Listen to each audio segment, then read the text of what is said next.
Hello friends, welcome back to my channel. আশা করি সবাই ভালো আছো। আজকের কন্টেন্ট হচ্ছে এখনকার কন্টেন্ট আমার টন্দীপকে নিয়ে অনেক কিছু বলার আছে।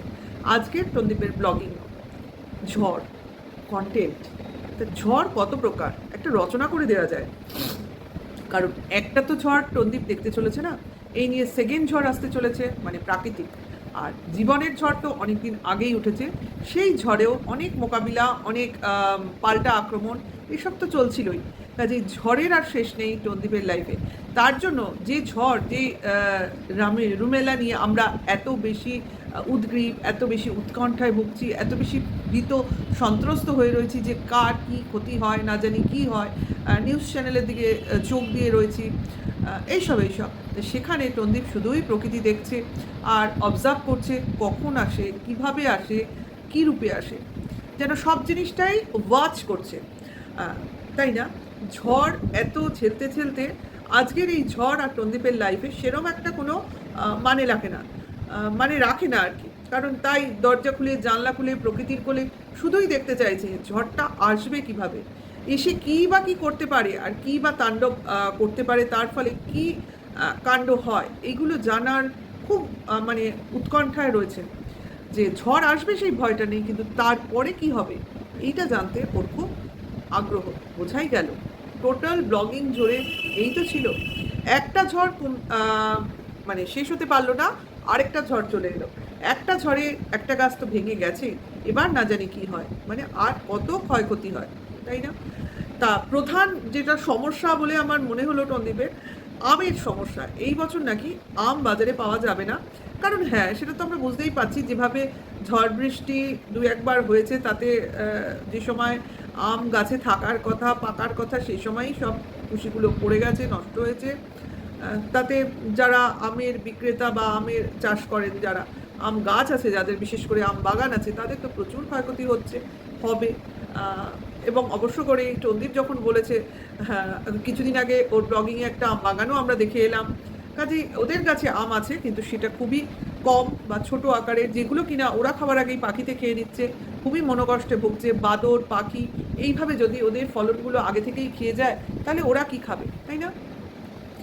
তারপর ওরা তো শুধু একা খায় না, ওরা পাড়া প্রতিবেশীকেও দিয়ে খায়, সেটাও একটা ম্যাটার করে, তাই না? সবই যদি জন্তু জানোয়ারে খেয়ে যাবে, পাখিতে খেয়ে যাবে, তাহলে ওরা কি করবে? দান ধ্যান বিচরণ, নিজেদের খাওয়া কোনোটাই তো হবে না। যাই হোক, আজকে ঝড়ের দিন, আজকে বৃষ্টি হবে, আজকে ঠান্ডা ঠান্ডা, কাজেই আজকে বাড়িতে মুরগির মাংস হবে। এটা বিশাল খাবার, মুরগির মাংস, চিকেন আছে। তা ভালো, বাবার জন্য মনে করে মাছের ঝোল হয়েছে, আর প্রাকৃতিক শাক তো রয়েইছে। এরা নাকি, মানে এদের ভিউয়ার্সরা নাকি আবার টিনাকে বলে বাড়ি বাড়ি ঘুরে শাক পাতা নিয়ে আসে। তা এরা কি করে? মাঠে মাঠে ঘুরে শাক সংগ্রহ করে।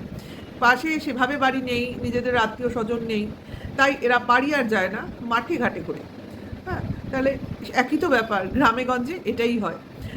শাক পাতা লোকে কেনে কম, আশপাশের জায়গা থেকেই সংগ্রহ করে বেশি। গাছের ফুল, পাতা, ঘাস, এগুলো তো মানে কারোর বাড়ি থেকে তুললেও কেউ মানা করে না, এরম ব্যাপার। আমাদের মতো শহরের তো ব্যাপার না যে যাই খাবে তারই তোমার পয়সা লাগবে। কারোর বাড়ির গাছ থেকেও ফুল পাড়ার কোনো ব্যাপার নেই, কারণ উঠতে গেলে তো ছাদে উঠতে হবে, যে বাগানে বাগান করারও জায়গা নেই। শহরের তো এরম অবস্থা। কাজেই বুঝতে পারছো, দুটোর লাইফ আলাদা।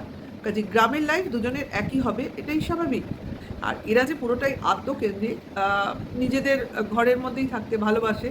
হ্যাঁ, যায় নাকি, যায় যখন কোনো মেলা টেলা পড়ে বা কোথাও একটু পূজা আর্চা হয়, তখন যায়, নেমন্তন্ন করলে খেতে যায়, এইটুকুই।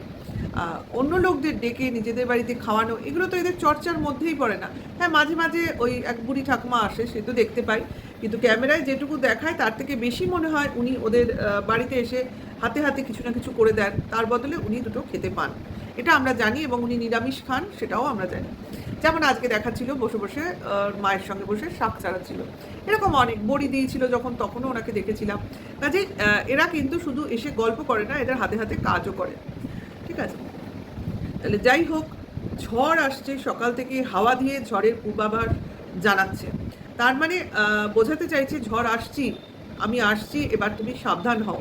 সেটা টন্দীপ বুঝতে পেরেছে। তার জন্য যেরমভাবে আইনের কাজকলাপ ও আগে থেকেই গুছিয়ে রাখে, কোনো কিছু মানে বিপদের সংখ্যা থাকলে যেমন ওর সব জিনিসই সুন্দর করে মেনটেন করে প্রুফ সহ গোছানো থাকে, সেই রকম ঝড়ের আগেই ও সমস্ত কিছু গুছিয়ে গাছিয়ে রেখেছে। এখন দেখা যাক ঝড়ের পরবর্তী ব্লগিংয়ে কি আসে, অর্থাৎ কোন গাছ মানে সুস্থ আছে, কোন গাছ ভেঙে পড়েছে, কোন সম্পত্তি ওর লস হয়েছে, গাছ লস হয়েছে, সম্পত্তি মানে গাছ লস, মানে কোন গাছ ভেঙে পড়েছে, এই রকম লস ক্ষয়ক্ষতির খবর কীরকম আসে সেটা পরবর্তী ব্লগিংয়ে আমরা দেখতে পাবো। কাজে এত কিছু সংরক্ষণ, এত কিছু গোছগাছ, এত কিছু সাবধানতার পরেও যদি কোনো কিছু ক্ষয়ক্ষতি হয়, তাহলে সেটার উপর কি কারোর হাত থাকে? একদমই থাকে না। কারণ যেটা হবার সেটা হবেই, যেটা করার সেটা করবেই। আমি আমার মানসিক শান্তি, আমি এই কাজটা করে রাখতে পেরেছি, এইটা আমার ক্যাপাবিলিটি, এইটুকু আমি পারি, এটুকু আমি করে রেখেছি, ব্যাস। এরপরে কি হবে সেটা কিন্তু ভগবান জানে। অ্যাকচুয়ালি এটা ঝড়ের জন্য নয়, এটা সব ক্ষেত্রে আমি বিপদ জেনে বিপদের মুখোমুখি হওয়ার জন্য যা যা কিছু করার সেটা আমি করে রাখতেই পারি, কিন্তু যেটা হবার সেটা তো হবেই ভাই। যেমন কিনা আজকেই দেখলাম টন্দীপের দিদি সৌমালির বাড়িতে সিসিটিভি ক্যামেরা বসানো, তা সত্ত্বেও বাড়িতে চোর এসছে। তাহলে ভাবো, যে আশঙ্কা করে টন্দীপ বাড়িতে সিসিটিভি ক্যামেরা লাগাতে চাইছে, তা সেই কারণটাই যদি পূরণ না হয়, তাহলে সিসিটিভি ক্যামেরা লাগিয়ে কী হবে?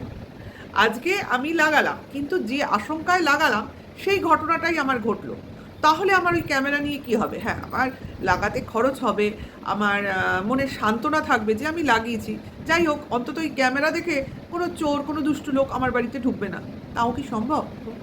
যদি আমার হাতে পারমিশন থাকে, যদি আমার হাতে কাগজ থাকে, সন্দীপের তো কথা, সঠিক জিনিস হাতে করে নিয়ে আসো, চাইলেই দেবো না, জিনিস দেখাতে হবে। তাহলে সেই জিনিস যখন দেখাবে তখন লাঠি বলো আর সিসিটিভি ক্যামেরাই বলো, কোনো কি কাজে আসবে? চোর ভয় পাচ্ছে না, তো প্রশাসনের লোক কনসা ভয় পাবে? এগুলো হলো বাচ্চা বাচ্চা ভাবনা, বাচ্চা বাচ্চার চিন্তা। তাহলে আজকে কিন্তু বাবা, ছেলে, মা, নাতি একসঙ্গে খেতে বসেনি। ভাবো, যেখানে খাবার চিকেন, মাছের ঝোল, এত কিছু রয়েছে, গতকাল ভিডিওতে দেখলাম একসাথে বসে খেতে বসেছে, আজকে কেন নয়?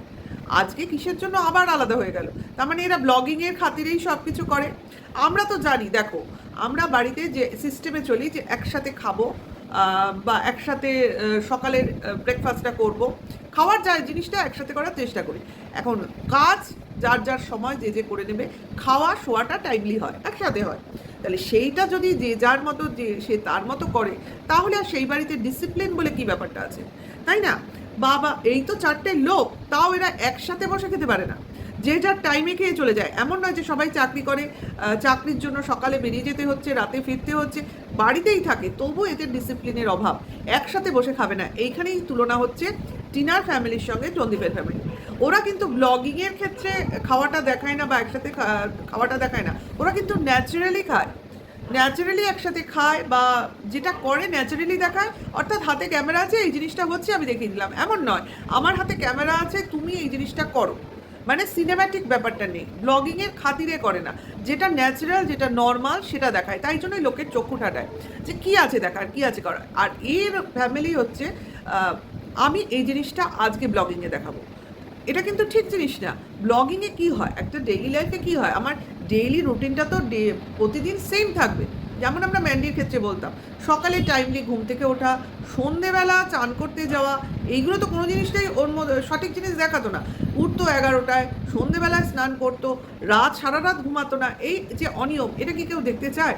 অ্যাকচুয়ালি টন্দীপদের ফ্যামিলিতেও কিন্তু এইগুলো হয়, শুধুমাত্র ওরা একটা টেনশনে আছে বা একটা লড়াইয়ের মধ্যে আছে দেখে লোক এগুলো খেয়াল করছে না। এই যে টাইমলি ওঠা না দেখায়, না একসাথে খাওয়া দেখায়, না সন্ধেবেলায় এদের একসাথে বসে চা খাওয়ার কোনো সিস্টেম আছে, না রাত্রিবেলা একসাথে খাওয়া দেখায়, কোনো কিছুই কিন্তু দেখায় না, শুধু দেখায় কিছু কিছু কাজ। আর লোক এগুলো ইগনোর করছে কেন? ওই বাচ্চাটার খাতিরে। বাচ্চাটা যেহেতু রয়েছে, বাচ্চাটাকে দেখেই লোক সন্তুষ্ট থাকছে। আর টন্দীপ এই সুযোগটা নিচ্ছে যে বাচ্চাকে দেখিয়ে ওর ব্লগিংয়ে যে খুঁতগুলো আছে সেগুলো ও ঢেকে দিচ্ছে, এবং মোটামুটি করে ও নিজের দিন চালিয়ে যাচ্ছে। কিন্তু ব্যাপারটা হচ্ছে, যখন এই ছেলেটাই এখানে থাকবে না, এখনই প্রশ্ন করবেন কে বলেছে আপনাকে থাকবে না? আপনি কি জানেন? আমি জানি, এটাই স্বাভাবিক। এটাই মানে ন্যাচারাল জিনিস, তার জন্যই বলছি। অস্বাভাবিক জিনিস হলে বলতাম না, ঠিক আছে? এইটুকুই বলবো, এর বেশি বলবো না, কারণ যেটা হবে সেটা দেখে নেবেন। আমার মুখের কথা বিশ্বাস করার কিছু নেই। যখন হবে তখন দেখবেন, আর যদি না হয় তখন বলতে আসবেন যে আপনি বলেছিলেন হয়নি, তো হয়ে গেল। এখন আমি বলতেই পারি, কারণ এটা আমার বিশ্বাস, ঠিক আছে? কারণ বিশ্বাস নিয়ে কেউ কিছু বলতে পারে না। এবার আপনাদের বিশ্বাস অবিশ্বাসের ব্যাপার, আপনারা মানবেন কি মানবেন না, নাই মানতে পারেন, আমি তো জোর করবো না। এবার যখন দেখবেন তখন বিশ্বাস করবেন, এটা হলো কথা। আমার কথা তো আমি বলবোই, আমি যেটা বুঝবো, আমি যেটা মানি, আমি সেটা বলবো। ওকে, এইবার হলো সন্ধেবেলা টন্দীপের ভারী আপত্তি। ওরা বৃষ্টির জন্য অপেক্ষা করছে, সেখানে ওদের ওখানে বৃষ্টি হচ্ছে না, অল্প বৃষ্টি হয়ে গরমটা বাড়িয়ে দিল। বৃষ্টি হচ্ছে কোথায় না কলকাতায়। অ্যাকচুয়ালি কলকাতায় খুব বেশি বৃষ্টি হয়েছে, ঝড় অত হয়নি, হাওয়া অত হয়নি। স্বাভাবিক, একটা খোলা জায়গায় ঝড়ের যে তাণ্ডব থাকবে, আর কলকাতার মতন বড় বড় বিল্ডিংয়ের মাঝখানে তো হাওয়া ওইভাবে বইতে পারে না, হাওয়া বাধা পায়, কাজেই সেখানে হাওয়ার স্পিডটা কমে যায়, সেই জন্য সেখানে ঝড়টা সেইভাবে হয়নি। আর বৃষ্টিটা হয়েছিল, প্রচণ্ড বৃষ্টি হয়েছে, এবং বেশ ঠান্ডা ওয়েদারের সৃষ্টি হয়েছে। তো এতে টন্ডিপের ভারী আপত্তি, ওরা বসে রয়েছে বৃষ্টি দেখবে বলে। তা কলকাতায় কেন বৃষ্টি হচ্ছে? ও তো কলকাতায় থাকে না, যত বৃষ্টি গিয়ে বাবা ওদের ওখানে হও, তাহলে ওর ঠান্ডা হবে, ওর এসি চালাতে হবে না। অ্যাকচুয়ালি আমার মনে হচ্ছে ওর ইলেকট্রিক বিলের খুব চিন্তা হচ্ছে, এত লাইট লাগাচ্ছে, এত পাখা এখনো লাগিয়ে উঠতে পারেনি, লাগাবে সব জায়গায় লাইট লাইট লাইট লাইট, ছোটো ছোটো ছোটো ছোটো, ওই কী বলে ওটাকে, ইন্টেরিয়রের ফল সিলিংয়ের সমস্ত লাইট। ভাই এত লাইটও জ্বালাবে, তারপর তার ইলেকট্রিক বিল দিতে পারবে?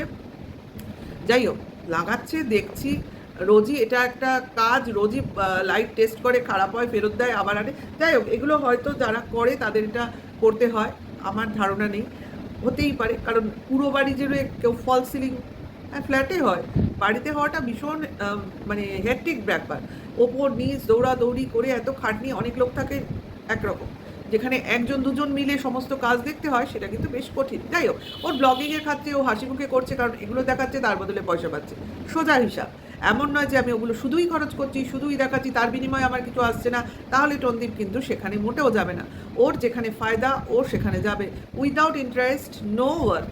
ওকে, তাহলে অবশ্য করেই খুব টেনশন, এবং যথারীতি রাতের খাওয়া দেখানো হয়নি, এবং বৃষ্টি দেখানো হয়েছে জানলা দিয়ে, ওয়েট করে আছি কীভাবে ঝড় হবে, কীভাবে বৃষ্টি হবে, তার মধ্যে লোডশেডিং, তার মধ্যে সম্ভবত তোমার টর্চের আলো না ফ্ল্যাশ লাইট, যাই হোক কোনো একটা আলো দিয়ে শুটিং করেছে, মুখে বোঝাই যাচ্ছে, এবং ঘুম আসছে না, ওয়েট করছে কখন ঝড় আসবে।